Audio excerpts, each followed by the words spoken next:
Caribbean सागर के बीच एक परिवार अपनी यॉट पर छुट्टियां मना रहा होता है। माँ जूलिया तैरने के लिए पानी में कूद जाती है। आराम करते समय उसे कुछ अजीब महसूस होता है, लेकिन क्योंकि आसपास कुछ दिखाई नहीं देता, वह सोचती है कि शायद उसका भ्रम होगा। कुछ सेकंड बाद वही अजीब एहसास फिर होता है।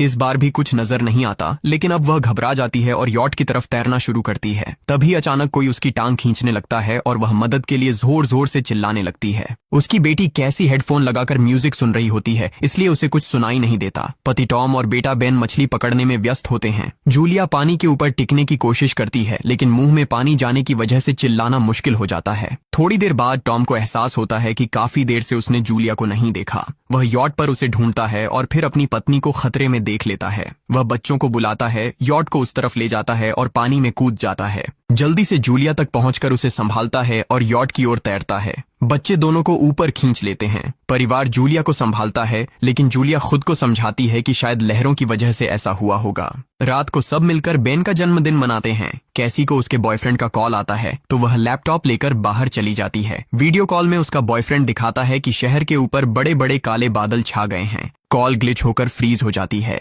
कैसी यह बात परिवार को बताने आती है, लेकिन टॉम कहता है कि शायद जमीन से दूर होने की वजह से सिग्नल कमजोर है। तभी सबको एक आवाज सुनाई देती है। वे सब बाहर जाते हैं और देखते हैं कि व्हेल मछलियों का एक समूह गुजर रहा है। टॉम समझाता है कि व्हेल मछलियां हमेशा पृथ्वी के मैग्नेटिक फील्ड को फॉलो करती हैं, लेकिन जब तूफान आता है तो वे कंफ्यूज हो जाती हैं। अचानक यॉट जोर से हिलती है और बेन गिर जाता है। टॉम को चिंता होती है कि कहीं यॉट को नुकसान तो नहीं पहुंचा, इसलिए वह डाइव करके नीचे चेक करने चला जाता है। कुछ देर बाद वह सतह पर वापस आता है, लेकिन उसके कंधे पर एक बड़ा घाव होता है। जूलिया तुरंत उसका जख्म सीती है। टॉम बताता है कि पानी के अंदर उसे ऐसा लगा जैसे उसके पीछे कोई बहुत बड़ा जीव था, लेकिन जब उसने मुड़कर देखा तो प्रोपेलर से कट लग गया। वह कहता है कि जो भी चीज थी बहुत बड़ी थी। टॉम को यॉट पर काफी नुकसान दिखाई देता है, इसलिए उन्हें मदद बुलानी पड़ती है। जूलिया बार बार रेडियो पर कोशिश करती है। कैसी फोन पर सिग्नल ढूंढती है, लेकिन कुछ भी काम नहीं करता। तभी कैसी को एक अजीब सा जीव दिखाई देता है और वह चिल्ला उठती है, लेकिन वह तो बस बेन होता है जो मास्क पहनकर मजाक कर रहा होता है। कुछ देर बाद यॉट पूरी तरह बंद हो जाती है और समुद्र के बीच में फंस जाती है। जूलिया रेडियो में एक आवाज सुनती है, लेकिन आवाज इतनी खराब होती है कि उसे कुछ समझ नहीं आता। टॉम परिवार को बताता है कि उनके पास सिर्फ 4 दिन का खाना पानी बचा है और अब उन्हें किसी मछली पकड़ने वाली नाव का इंतजार करना होगा। अचानक रडार पर कुछ डिटेक्ट होता है और परिवार को एक अजीब सी आवाज सुनाई देती है।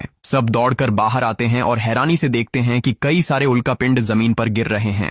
जहां जहां उल्कापिंड गिरते हैं वहां बड़े धमाके होते हैं। एक उल्कापिंड पानी में उनके पास गिरता है तो टॉम तुरंत यॉट को चलाने की कोशिश करता है। इंजन मुश्किल से चलता है, लेकिन तभी एक और उल्कापिंड उस इलाके को हिट करता है। परिवार डर के मारे एक दूसरे को कसकर पकड़ लेता है। तभी टॉम को समझ आता है कि जो आग के गोले गिर रहे हैं वे उल्कापिंड नहीं बल्कि सैटेलाइट्स हैं। उसी वक्त बेन देखता है कि यॉट से धुआं निकल रहा है। टॉम चेक करता है और कंफर्म होता है कि इंजन खराब हो गया है। हवा तेज होने लगती है तो फैमिली यॉट के अंदर छुप जाती है, बिना ये नोटिस किए कि कंपास बहुत तेजी से घूम रहा है। यॉट जोर जोर से हिलने लगती है। बेन फिर से गिर जाता है और इस बार उसे चोट भी लग जाती है। लहरें तेजी से यॉट से टकरा रही होती हैं। टॉम स्ट्रगल करके बाहर जाता है और लाइफ जैकेट्स लेकर आता है। तभी पावर चली जाती है। टॉम तुरंत पावर बॉक्स का बटन प्रेस करता है और लाइट वापस आ जाती है। उस वक्त बेन नोटिस करता है कि जूलिया की नाक से खून बह रहा है। जूलिया को चक्कर आने लगते हैं, जबकि कैसी सिंक पर जाकर उल्टी कर देती है। टॉम रेडियो ट्राई करता रहता है पर सिग्नल नहीं मिलता। अचानक एक तेज हाई पिच्ड नॉइज आती है और हवा और भी स्ट्रांग हो जाती है। जूलिया दरवाजे बंद करने की कोशिश करती है, पर एक हैच खुल जाता है और हवा खिड़कियां तोड़ने लगती है।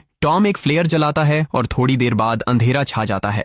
अगली सुबह फैमिली शॉक में उठती है कि वो स्टॉर्म से बच गए हैं, लेकिन यॉट आधी तबाह हो गई होती है। जब वो बाहर आते हैं तो देखते हैं कि समुद्र का पानी गायब हो गया है और यॉट अब जमीन पर अटकी है। सब ये देखकर शॉक में आ जाते हैं। कैसी सिग्नल चेक करती है पर नेटवर्क बिल्कुल डाउन होता है। बेन 2 मरे हुए केकड़ों से खेलने लगता है। टॉम कंपास चेक करता है और देखता है कि वो उल्टा हो गया है। ये आखिरी बार 7 लाख साल पहले हुआ था। कैसी को लगता है कि उसका बॉयफ्रेंड मर गया होगा और वो टूट जाती है। जब जूलिया उसे समझाने आती है तो कैसी उसे दूर कर देती है और छुपने चली जाती है। जूलिया और टॉम बची हुई सप्लाईज देखते हैं। बेन अपने बर्थडे बलून्स एक पत्थर से बांध देता है ताकि शायद कोई बचा हुआ सर्वाइवर देख ले। टॉम फिर रेडियो ट्राई करता है और इस बार एक आदमी से कनेक्शन हो जाता है। उसका नाम नाव होता है और वो एक सबमरीन का कैप्टन होता है। उसकी सबमरीन भी लैंड पर अटक गई है। वो कंफर्म करता है कि मैग्नेटिक पोल्स रिवर्स हो गए हैं, इसलिए ओशन पीछे हट गया है और जमीन डूब गई है। वो कहता है कि उसने अभी तक और सर्वाइवर्स नहीं देखे और कम्युनिकेशन सिस्टम्स बिल्कुल डाउन हो गए हैं। वो मजीद ये भी कहता है कि पोल्स फिर रिवर्स होंगे और शायद एक हफ्ते में समुंदर वापस आ जाएगा।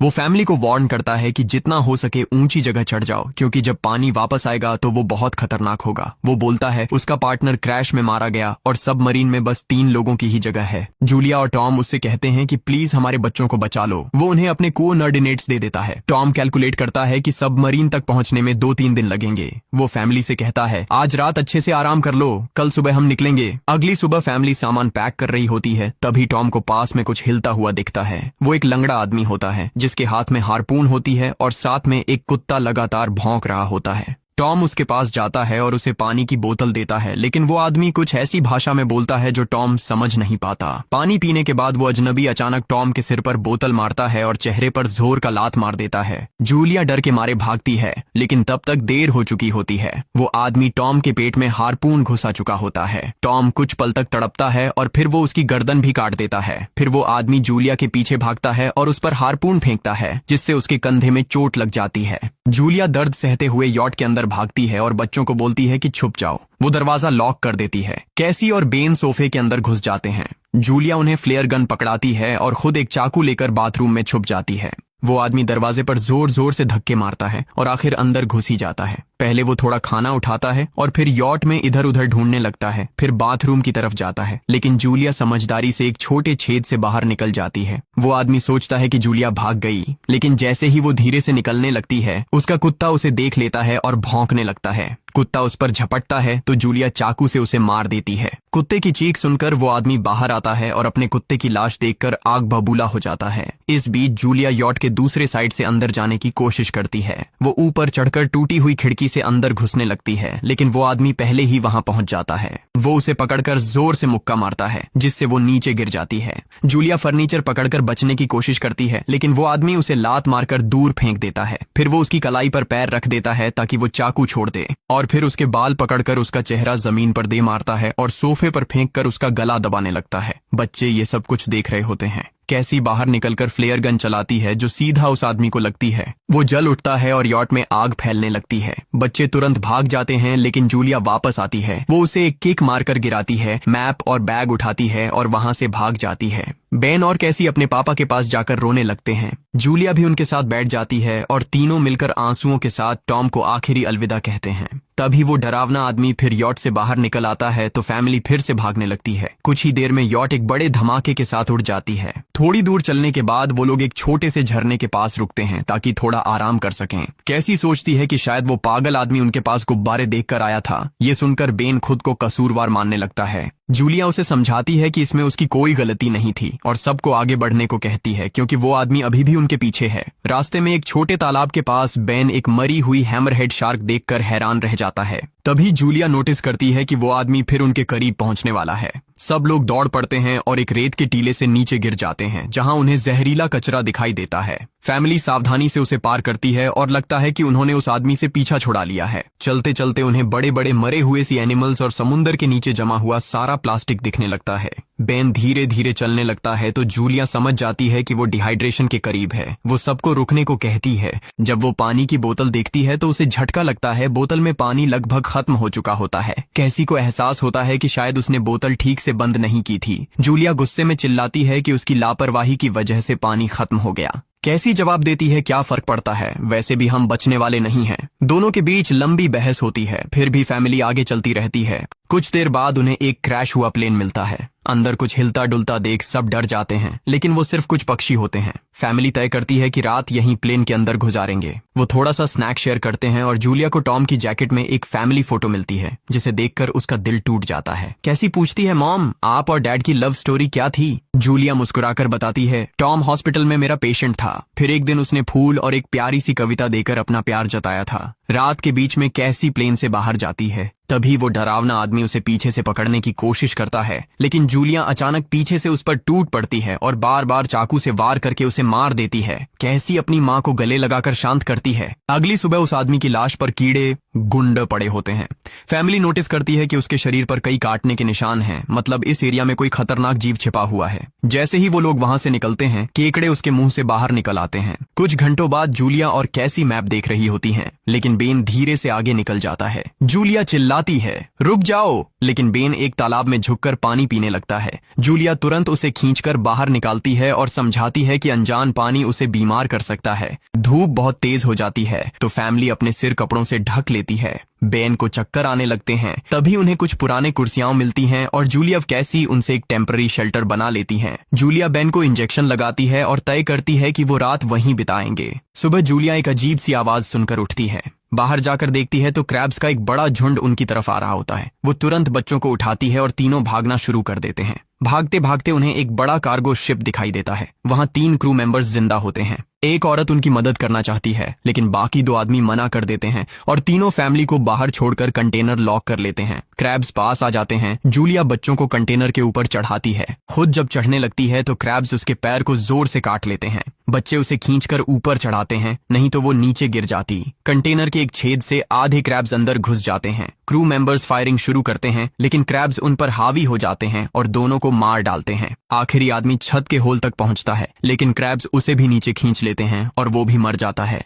जूलिया अपने जख्म पर पट्टी बांधती है और बेहोश हो जाती है। कुछ देर बाद जब वो उठती है तो खुद को रेत के तूफान के बीच अकेली पाती है। वो घबराकर बच्चों को ढूंढने लगती है। एक मरी हुई औरत का हथियार उठाती है और जोर जोर से चिल्लाती है। कैसी उसकी आवाज सुनकर लौट आती है और बताती है कि वो और बेन मदद ढूंढने गए थे, लेकिन कोई नहीं मिला। फिर दोनों बेन से मिलते हैं, जिसे एक खुला कंटेनर मिलता है जहां वो तूफान खत्म होने तक रुक सकते हैं। जूलिया टॉम का लाइटर निकालती है और अपने जख्म को जलाकर बंद करती है, जो बेहद दर्दनाक होता है। तूफान थमने के बाद उन्हें एक और कंटेनर मिलता है जिसमें बहुत सारी पानी की बोतलें होती हैं। बॉडीज चेक करते वक्त उन्हें एक रेडियो और एक गन भी मिलती है। जूलिया नाव से संपर्क करती है और बताती है कि मैप खो गया है। इस पर नाव बताता है कि उन पर आर्थ्रोपॉड्स ने हमला किया था। वो अबिस के जीव हैं जो ऑक्सीजन की वजह से पूरी तरह पागल हो चुके हैं। अब नाव फैमिली को जल्दी करने को बोलता है, क्योंकि उसके इंस्ट्रूमेंट्स ने कैलकुलेट किया है कि समुद्र उम्मीद से ज्यादा जल्दी वापस आएगा और उनके पास सिर्फ कुछ घंटे बचे हैं। वो एक फ्लेयर शूट करता है और फैमिली उस दिशा में चलना शुरू करती है।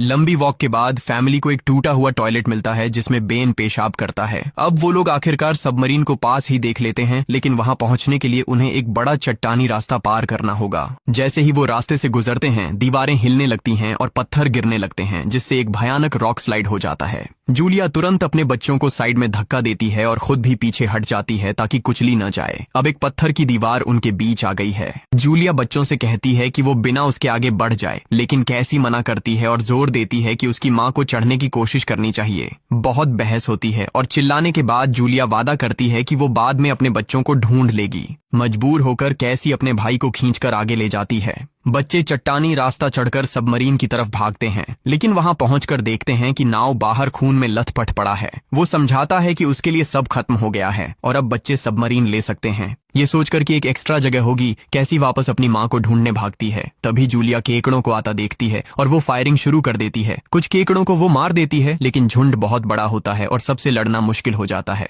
उसी वक्त कैसी दीवार के ऊपर दिखाई देती है और हाथ आगे बढ़ाती है तो जूलिया अपने घायल पैर के बावजूद तेजी से चढ़ना शुरू करती है। कैसी की मदद से वो दूसरी तरफ पहुंच जाती है और दोनों साथ में सबमरीन की तरफ भागते हैं। बेन पहले से ही ऊपर खड़ा होता है और फायर खोल देता है ताकि केकड़े डिस्टर्ब रहें जब तक फैमिली ऊपर चढ़ जाए। केकड़े नाव के शरीर तक पहुंचते ही तुरंत उसे खाने लग जाते हैं। जूलिया गन उठाती है और फायरिंग जारी रखती है जब तक बच्चे अंदर चले जाएं। जब वो सुरक्षित हो जाते हैं, जूलिया समझती है कि गोलियां खत्म हो गई हैं, तो वो गन केकड़ों पर फेंक देती है और अपने बच्चों के साथ अंदर चली जाती है। फैमिली हैच को अच्छे से लॉक करती है और खिड़की से केकड़ों को सबमरीन के चारों तरफ देखती है। इसी वक्त समुद्र वापस आ जाता है तो तीनों तुरंत अपनी सीटों पर बैठकर बेल्ट पहन लेते हैं और एक दूसरे का हाथ पकड़ लेते हैं। तेज लहरें सबमरीन को जोर जोर से इधर उधर फेंकना शुरू कर देती हैं, जिससे जूलिया को पूरी जर्नी के विजन दिखने लगते हैं और कैसी उल्टी कर देती है। जल्दी ही वो हाई पिच आवाज वापस आती है और फैमिली बेहोश हो जाती है। कुछ देर बाद जूलिया और बच्चे होश में आते हैं और खुद को जिंदा देखकर खुश होते हैं।